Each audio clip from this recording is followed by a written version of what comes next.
ఈరోజు తెల్లవారుజామున అంగన్వాడీ కార్యకర్తలు వేలాది మందిని చాలా క్రూరంగా అమానుష్యంగా మహిళలని కూడా చూడకుండా నిద్రపోతున్న వాళ్ళని బలవంతంగా అరెస్ట్ చేయటాన్ని మేము సిపిఎం పార్టీ తరఫున తీవ్రంగా ఖండిస్తున్నాము. వాళ్ళు నిన్న ఈరోజు శాంతియుతంగా వేతనాల పెంపు చేయాలనే డిమాండ్ కోసం ధర్నా చేస్తున్నారు. శాంతియుతంగా ధర్నా చేస్తున్న వాళ్ళని తెల్లవారుజామున అది మగ పోలీసులు ఇష్టానుసారం ఆడవాళ్ళ పట్ల వ్యవహరించడం, వాళ్ళని తీసుకెళ్లి వ్యాన్లు ఎక్కించి ఎక్కడికెక్కడో రాష్ట్రం అంతా తిప్పడం, అనేక జిల్లాల పాటు తిప్పటం, ఈ రకమైనటువంటి దుర్మార్గం వ్యవహరించింది తెలుగుదేశం కూటమి ప్రభుత్వం. గతంలో వైసీపీ అధికారంలో ఉన్నప్పుడు మేము వస్తే మరుక్షణం, ఎన్నికల్లో గెలిచిన మరుక్షణం మేము మీకు వేతనాలు పెంచి న్యాయం చేస్తామని చంద్రబాబు నాయుడు గారే స్వయంగా చెప్పారు. ఈరోజు కనీసం పిలిచి చర్చలు జరపడానికి కూడా సిద్ధంగా లేరు. అర్ధరాత్రి పూట వచ్చి సమ్మె విరమించండి, చర్చిస్తామని చెప్పి వెళ్ళిపోయారట. కాసేపట్లో పోలీసులు వచ్చి వాళ్ళ మీద పడి అరెస్టులు చేసి వెళ్ళారు. వేతనాలు పెంచాలనే డిమాండ్ మీద వాళ్ళు చేస్తున్నటువంటి సమాధానం చెప్పకుండా ఈ రకంగా దౌర్జన్యంగా వాళ్ళని అరెస్ట్ చేసి ఎక్కడెక్కడో పెట్టేసి కకావికలు చేయటం, వాళ్ళని బెదిరించడం. ఈ ధర్నాకు ముందే బెదిరించారు. వాళ్ళు డ్యూటీలు అధికారులు అందరినీ కూడా వాళ్ళ మీద ప్రయోగించారు. ఇంత నిర్బంధం గత ప్రభుత్వంలో కూడా 42 రోజుల సమ్మె సందర్భంలో ఇట్లాగే అర్ధరాత్రి పూట చల్లాచెదురు చేసి నిర్బంధిస్తే ఆ రోజు తెలుగుదేశం దాన్ని ఖండించింది, చాలా తీవ్రమైన సమస్యగా చెప్పింది. ఇంత అమానుషం అని. అదే అమానుషం, అదే క్రూరత్వాన్ని ఈ ప్రభుత్వం ప్రదర్శించింది. ఏమిటి తేడా? మీరు మాది ప్రజాస్వామ్య ప్రభుత్వం, ప్రజాస్వామ్యం వ్యవహరిస్తా అన్నవాళ్ళు ఇదే పద్ధతి.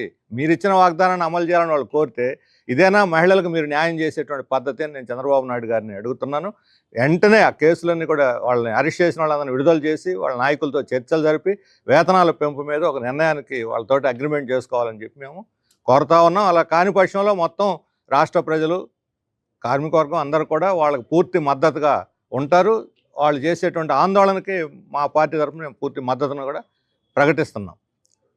అలాగే రాష్ట్రంలో ఈ మధ్యకాలంలో వ్యాధులు విపరీతంగా వ్యాపిస్తున్నాయి. రాజమండ్రిలో కల్తీ పాలతోటి ఇప్పటికీ చావు బతుకుల్లో ఉన్నారు ఆసుపత్రిలో. శ్రీకాకుళంలో డయేరియా.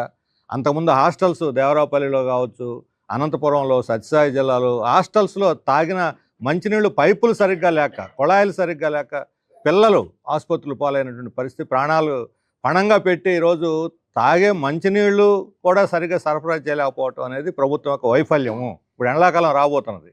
ఈ ఎండాకాలం ఈ మధ్య సీజన్లో చేంజింగ్ మధ్య ఆ ఇంటీరియం పీరియడ్లో అంటువ్యాధులు ఇంకా ప్రబలే అవకాశం ఉంది. అట్లాగే రాష్ట్రంలో మంచినీళ్ళు అమ్మే వ్యాపారం మీద కానీ, పాల వ్యాపారం మీద కానీ ఎలాంటి నియంత్రణ లేదు. వాళ్ళ ఇష్టానుసారం ఎవరైనా అలాగే చేసుకోవచ్చు. ఎవరిని ప్రశ్నించలేదు, తనిఖీలు లేవు, ఏమీ లేవు. కొనుక్కుంటున్నారు ప్రజలు, మంచినీళ్ళు సైతం కొనుక్కుంటున్నారు. వాటి వల్ల కూడా జబ్బులు వస్తున్నాయి. మున్సిపల్ పైప్ లైన్లోనే వస్తున్నాయి. పరిశుభ్రత లేదు. స్వచ్ఛ భారత్, స్వచ్ఛ ఆంధ్రప్రదేశ్ అనేది వేలాది కోట్ల రూపాయలు మింగటానికి తప్ప, కాంట్రాక్టర్లు కట్టబెట్టడానికి తప్ప ఎక్కడా పరిశుభ్రత రాష్ట్రంలో లేదు.